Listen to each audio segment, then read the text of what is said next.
call myself a Hindu? Actually, this question was asked by Bhavesh, but then he fired a missile. He's prepared a young missile, said, okay, let's fire. You see, the issue is this.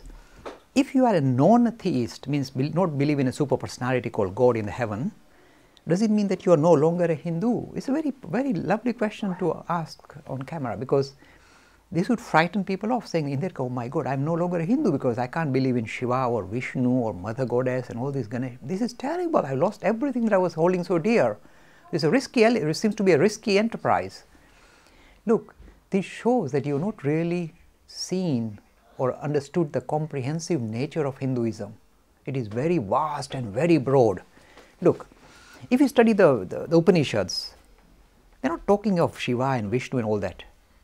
The Upanishads are talking about your essential nature as the spirit, as Atman, or the essential nature of this creation as Brahman. Principle oriented. There was no, gods and goddesses came afterwards. If you look at the Rig Veda, Nasadiya Sukta, they make a very funny quip about God. They say this creation came into being, maybe God came afterwards. You say, oh, this is terrible, you're reducing God. It should be before the universe. No, no, no. See the openness of the Hindu tradition. So all that, when you ask this question, it shows that really you've not understood the breadth of vision of Hinduism. It started off in a very non-theistic mode. Theism came as a ploy. I'm telling you. So if somebody said, oh Dilip bhai, you can't be Hindu now because you say that you will see God not in some external being, but as lighting up whole of humanity. You can't be. I said, I am purest of Hindu. This is an interesting thing to issue. How do you define a Hindu? Because sometimes people say, unless I subscribe to a particular theology or a particular sectarian movement within Hindu, then only I'm a Hindu.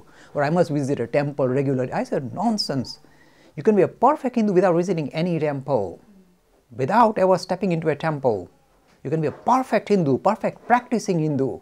See? So because we have this very narrow idea that unless I subscribe to this God and offer my prayers to the God and visit the temple and take some fruit with me or something, I am no longer a Hindu. That is purely a cultural aspect to your religion. You may or you may not decide to do that. It in no way means that you are any less Hindu.